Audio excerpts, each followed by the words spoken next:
The day I met Gregory Stevens, the skies were a deep and flawless blue, as though even the heavens approved of the moment our paths crossed.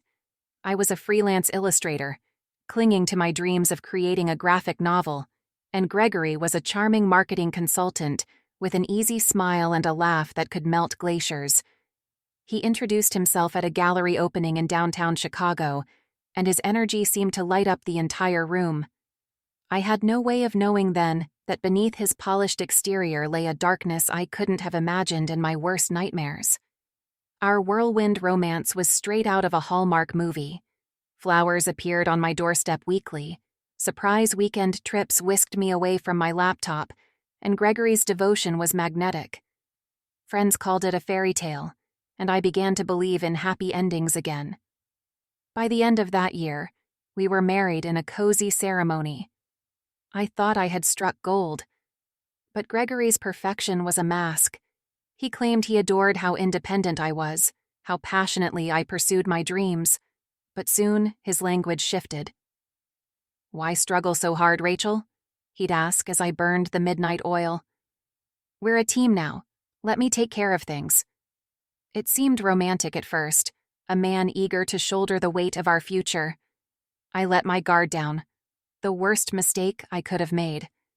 Gregory encouraged me to hand over control of practicalities. He insisted it would free up my energy for art and not concern myself with bills, loans, or investments.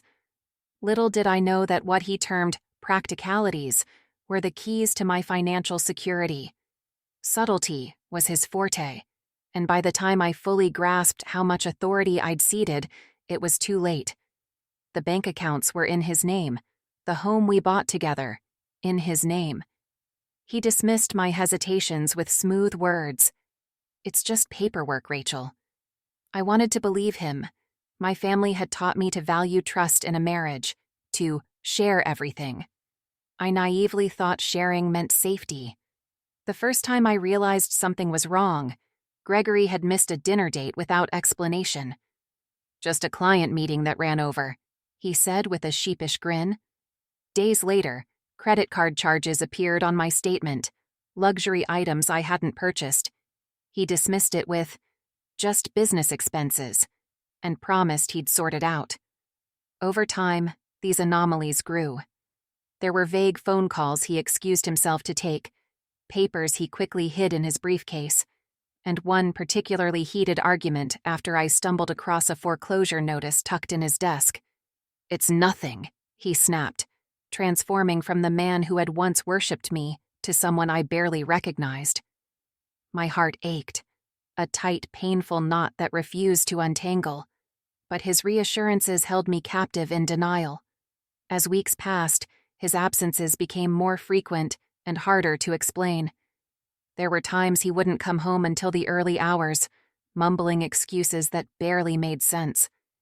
I tried convincing myself these were normal hurdles in a marriage, but each attempt to address it left me more confused and silenced by his charm.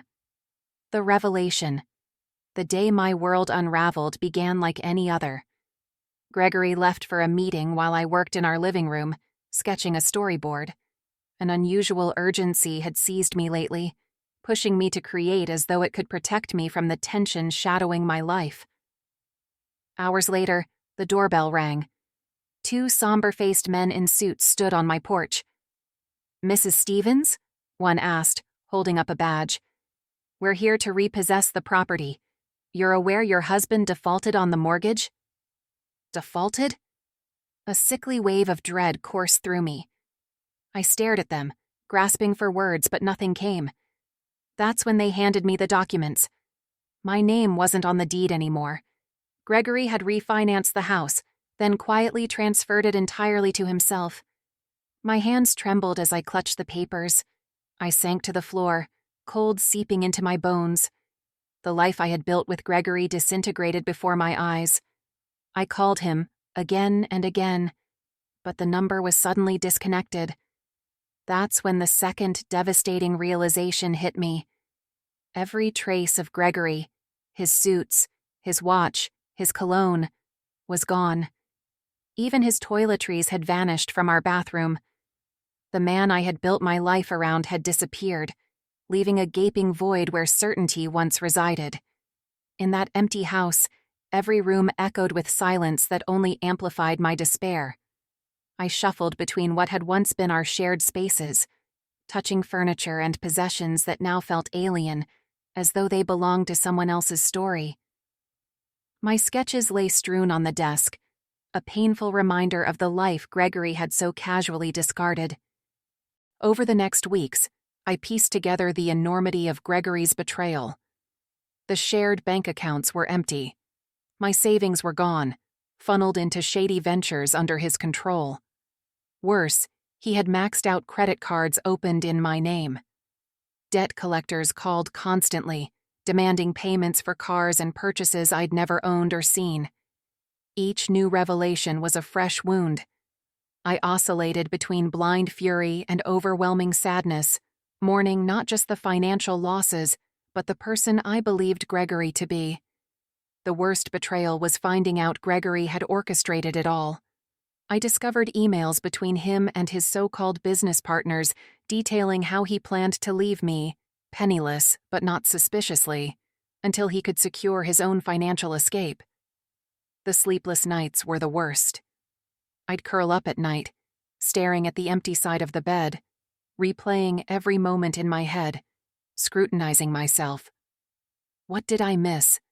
How could I not have seen this coming? Shame was a weight, and guilt tightened around my chest like an iron band. Yet, I realized with time, the fault was never mine. Gregory's actions were deliberate, calculated, a cruel violation of trust disguised as love. Friends and family had mixed reactions when I reached out for support. While some offered sympathy and help, others hesitated, unsure how to respond to such an overwhelming narrative of deceit. Their attempts to console often veered into unintentional reproach. "You didn't see the signs?" Their words chipped away at the confidence I was trying to rebuild. I felt isolated, my pain magnified by misunderstanding. The dreamlike days of our marriage mocked me now. Every tender word and affectionate gesture unraveled as manipulations to make me trust him. My friends struggled to understand. "You didn't see the signs?" they asked, inadvertently deepening my shame. But predators like Gregory are experts at cloaking themselves, sowing trust while eroding the ground beneath. Penniless and homeless, I turned to the few people who believed me, old friends and family who rallied behind me. Moving back home felt humiliating, but I had no other choice. The weight of Gregory's betrayal loomed large, and I buried myself in what little solace remained: my art. Though it was hard to summon creative strength when survival was at stake, every sketch was a quiet rebellion, an effort to claw back some piece of myself he couldn't tarnish. There were moments of overwhelming despair, nights where I doubted whether life could ever return to normal, whether I'd ever trust again. Each day felt like wading through molasses, the ache of Gregory's betrayal an ever-present weight. But I found moments of reprieve. A kind word from a friend, an encouraging message from a former client, the way my art began to transform as I poured my pain onto the canvas. These small moments, as inconsequential as they seemed, became stepping stones to reclaiming myself. I also started connecting with others who had suffered similar experiences. Women's support groups became my lifeline, offering a community that understood the unique pain of betrayal cloaked in love.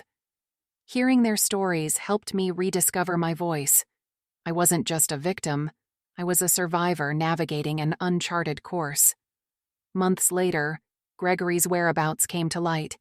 A private investigator tracked him to Miami, where he'd reinvented himself as Greg Stone. He was charming investors into funding startups that didn't exist. The knowledge filled me with bitter satisfaction and rage, a validation that he was as duplicitous as I'd come to learn. Armed with evidence, I went to the authorities and filed charges against him.